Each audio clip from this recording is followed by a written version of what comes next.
Hey, chemsters, this is Mrs. Vandewey bringing you more Lewis dot structures. Again, this is the material that you should have remembered from your first year chemistry class, and hopefully this is going to ring some bells like, oh yeah, I remember how to do Lewis structures, okay? Well, we are continuing that discussion on Lewis structures, but we're going to do them more like organic style, okay? So what did we learn from the previous video? Well, definitely this. Remember, carbon must have a total of 4 bonds. What else did we discover from that last video? Well, we discovered that oxygen must always have 2 lone pairs as long as it is in a compound. All right. If it is an ion or if it's non-organic, then that may not always be the case. Okay. And the same thing with nitrogen. Nitrogen must have 1 lone pair or 3 bonds. Again, as long as it is a compound, it's not an ionic compound like an ion like ammonium. That doesn't work, does it? But as long as it is in a compound, in an organic compound, nitrogen will always need 1 lone pair. Okay. So let's practice. Let's place the correct number of hydrogens off the carbons and lone pairs on oxygen or nitrogen if needed on the following molecules, so compounds.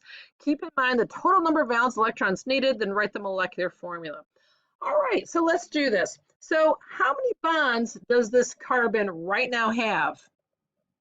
1. It's the one between the 2 carbons. So if you can count up to 4, you can do this, all right? How many hydrogen bonds does this carbon need? Well, if it already has 1 bond and it needs 4 total bonds, it needs a total of 3 more hydrogens. 1, 2, 3. All right. What about the next one?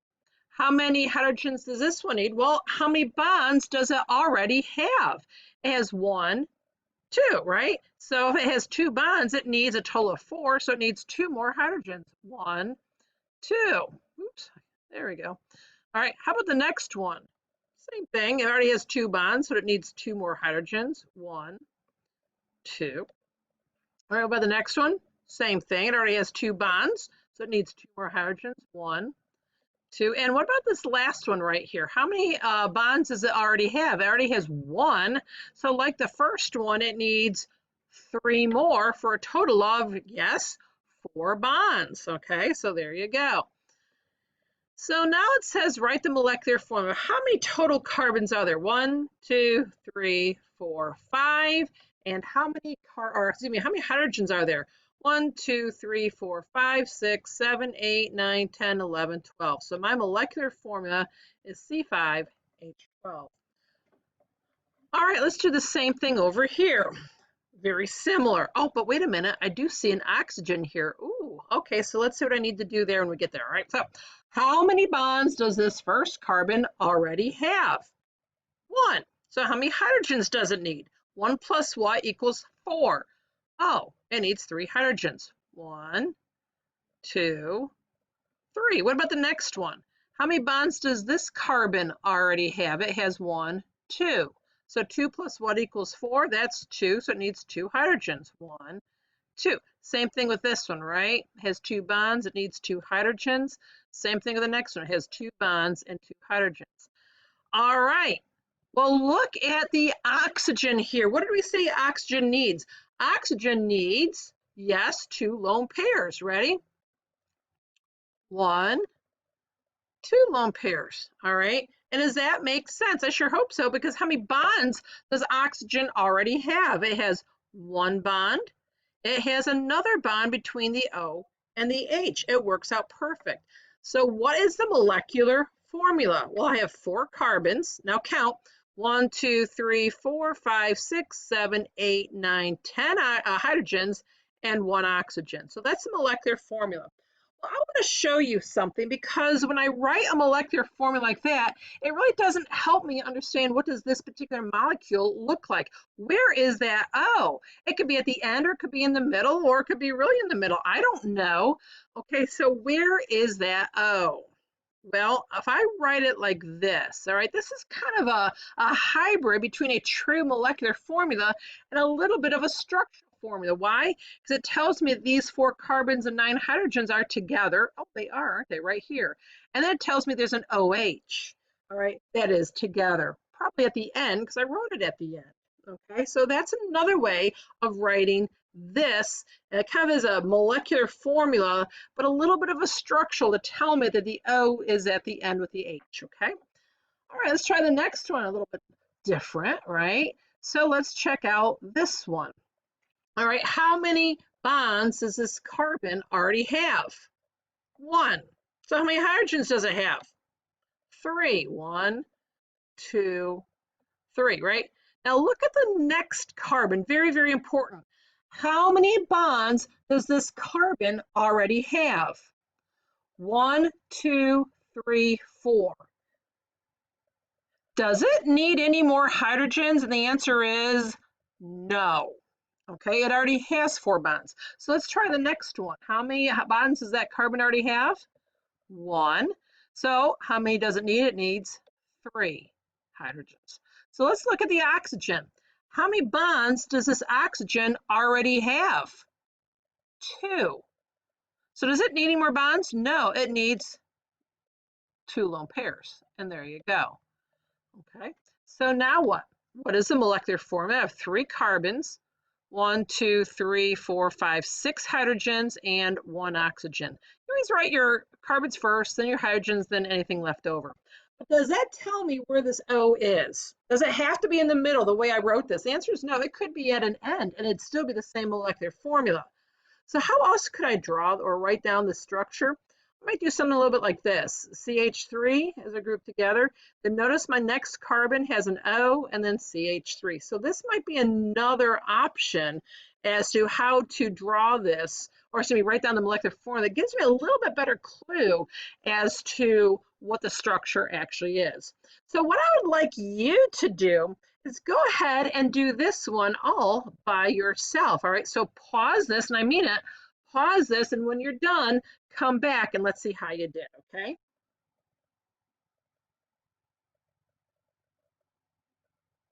Okay, so that's what I did. Don't forget your lone pairs on your oxygens, right? So I put all these hydrogens around, put 11 hydrogens around here, put a lone pair on that oxygen because it already has 2 bonds, or actually I put 2 lone pairs on that one because it already has 2 bonds. I put 2 lone pairs on that oxygen because it has 2 bonds, one between the C and the O and one between the O and the H. Even though I didn't draw it, you know it has to be there for the O and the H to be together. So I have 2 oxygens, so this would be my molecular formula. But wait, is there maybe a more insightful way of writing out that molecular formula? And the answer is yes, there is. So I did this as well. I put the 5 carbons with the 11 hydrogens kind of like all grouped together. You see this carbon right here? That's this carbon right here. So these are the same carbons. And then off of the carbon is a double bond O, single bond O, and off the O is an H. You remember what I said in that last video? If you ever see a COO anything, you know it's going to be C double bond, single bond. So that tells me, in a sense, the structure, okay? Now look down here. My goodness, this looks kind of weird, doesn't it? Okay, what is this? This is a line drawing. This is what real organic chemists will do. Okay, so what does this mean? I can't make heads or tails of this. Oh, yes, you can. Because in organic chemistry, you write down carbons all the time, and good heavens, hydrogens are always there because they're hydrocarbons, all right? It gets monotonous. Imagine if you had to draw this every time. You had to put down all those H's all the time. You had to write down all those carbons all the time. It gets to take a long, long time. So if you can count, you can figure this out. So what this is, at the end is a carbon, and at the place where those 2 lines intersect is a carbon. So I have 1, 2, 3, 4. I have 4 carbons, okay? So how many hydrogens do I have? Well, let's count. There's 3 here. How many, what would there be here? There's 2 bonds, so I need how many more hydrogens? 2, 2, and what? 3. So what is the molecular formula here? C4H10.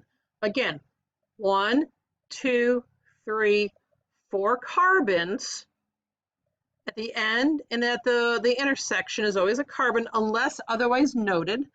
And then I have 3 hydrogens, 2 hydrogens, 2 hydrogens, 3 hydrogens. Notice I'm making like a zigzag, okay? So let's check out this next one. Well, how many carbons do I start out with? 1, 2, 3, 4, 5. Okay, so there's 5 carbons. Now, once again, and if you want to put, let's say something like this down, where you're just using this to keep track, you know, you can like give 1, 2, 3 hydrogens, right? How many hydrogens are going to go on this carbon? Well, how many bonds does this carbon already have? 1, 2, 3 already. So how many hydrogens does it need? 1. How many hydrogens will this carbon need? Well, how many bonds does it already have? Well, it has 1, 2, 3. So how many hydrogens does it need? 1. All right. How many bonds does this carbon have? 1, 2. So how many hydrogens does it need? 2. I can count.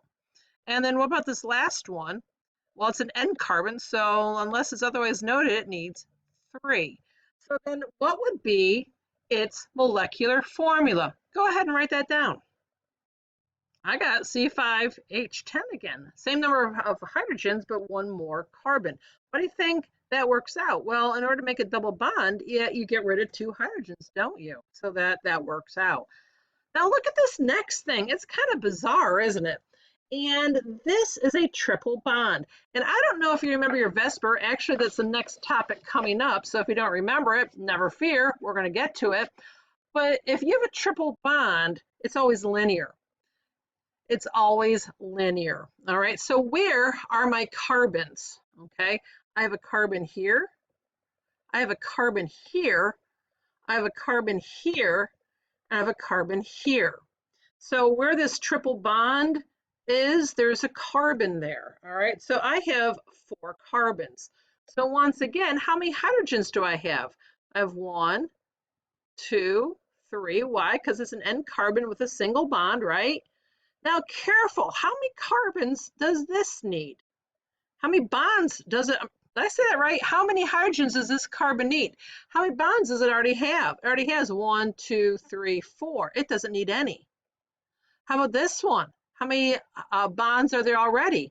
1, 2, 3, 4. It doesn't need any. It already has 4. So this one has 3 more. So what's my total molecular formula? C4H6. Now, do you still need me to write down these little dashes, or are you kind of doing it on your own without me? All right, so maybe that will be helpful. I want to do the next couple together. Oh, I see some nitrogens coming up, so it's definitely I want to talk about those, and then I'll let you do the last couple on your own, okay? So this next one is actually an aromatic. All right, we'll talk about that. That's actually like chapter, I don't know, 4, I think. And anyway, so this is a ring structure, and every other bond is a single bond, and then every other one is a double bond. So I have double, single, double, single, double, single. So how many bonds are on each carbon? Well, this carbon, I'll use my blue again. All right, this carbon has how many bonds? Right now it has 1, 2, 3. So how many hydrogens does it need? 1. How about this one? How many bonds are in that one? 1, 2, 3. This one? 1, 2, 3. I'm seeing a pattern here. Every single one of these has already 3 bonds. If they already have 3 bonds, then how many hydrogens do they need? Each only needs 1. So what would be the formula for this? Write it down. This is what I got, C6H6. Hopefully you got it right. So what about this one? So do you remember what I said earlier?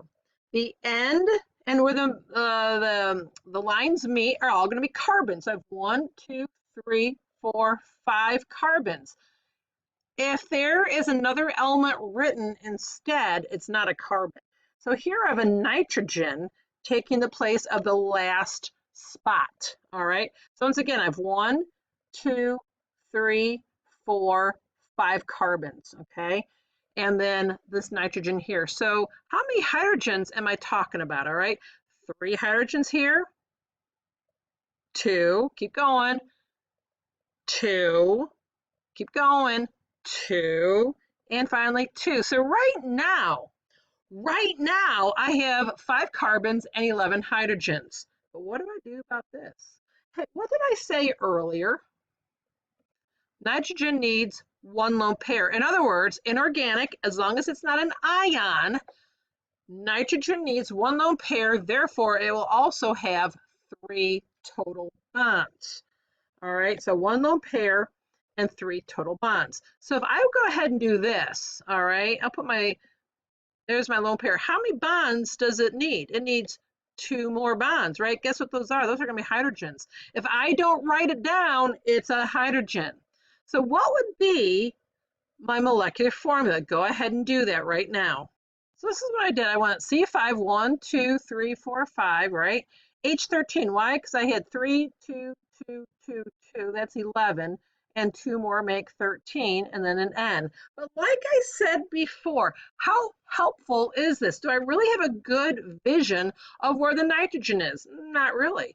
So what would this section be? That's the 1, 2, 3, 4, 5. That's your C5H11 and then NH2. That is another way of doing a molecular formula, but with an idea of the structure involved. All right, so I split up those hydrogens so I know where, what's connected to what in a sense. All right, so go ahead and I'm going to let you do this one all by yourself. Let's see how you do.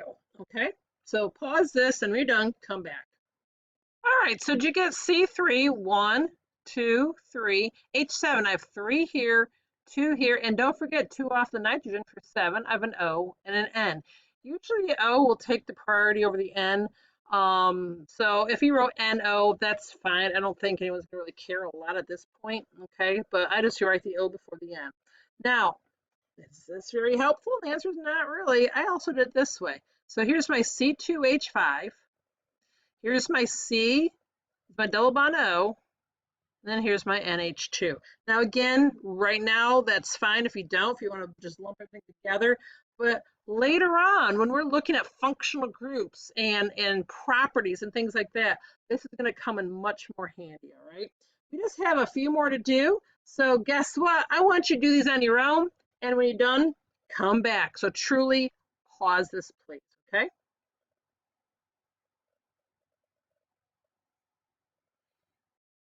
All right, so how'd you do? Well, I counted here 1, 2, 3, 4 carbons, a total of 10 hydrogens. There's 3 and 2 and 2 and 3 and 1 O.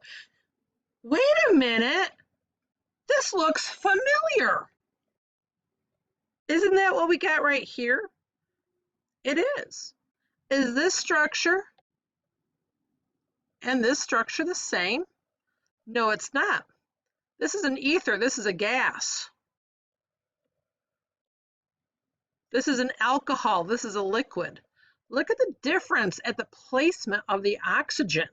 All right, so that's why, here's a great example why doing a structural formula is a little bit handy. All right, so now I can see, here's my C2H5, O, C2H5. I can see this O's in the middle, and boy, the properties have changed, okay? So how about this one? This is kind of a bizarre looking one. I got a C3H5O. How to do that? 1, 2, 3. Um, um, Actually, no, this is I'm looking at right now. It's not a C5, is it? Okay, 3 plus 2 plus 1. Nope, it's a 6. Silly Mrs. Van Woolley. That's a 6. I'm glad I caught that. Oops. There we go. So I have 1, 2, 3 carbons. I have 3 hydrogens here, 2 hydrogens here, and I have 1 hydrogen. Why do I know I have another hydrogen here? Because this is a carbon. And how many bonds does it already have? It has 1, 2, 3, so it needed 1 more. So there's my 6th hydrogen, okay? And then here's my O. And actually, I did it right when I came up with my structural. Here's my C2H5 right here. So here's my CO double bond OH. Now, how do I know this is not an alcohol like that when I put that OH at the end? If you try drawing this with a single bonded O, you're going to find, here, let me just kind of show you what would happen. Here's my CH3, here's my, CH2. All right, if I did just this, I have 3 hydrogens here, I have 2 hydrogens here. If I don't put anything else here, that carbon only has 2 bonds. That cannot happen. So instead of doing that, I'll put this up here and get rid of that bond. Now this carbon has 1, 2, 3, 4. So that is still why, even though this is a better depiction of where that O is, it's not great. I still have to really think about that Lewis structure to know if it's a double bond or a single bond, all right? And finally, last but not least, I have this. I hope I got it right. So this is my 1, 2 carbons. I have 3 hydrogens here and I have 1 over here, so that is correct, and I have O2. Now, what would be a better way of drawing this? CH3COOH. Folks, does that look familiar? Hey, what if I took off that last H? Do you remember what this is? Let me try this again. Let me take off that last H. Does that look like acetate?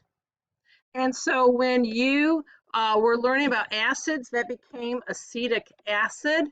Yes, it is. That is like a structural way of showing you acetate or acetic acid. Now, we also said C2H3O2 negative. That's right, that was your acetate. But this tells me more of what the structure looks like. All right, folks, that's it. So I'm going to tell you, don't wait to be great. We'll see you next time when we talk about Vesper. I know you can't wait. See you next time. Bye-bye.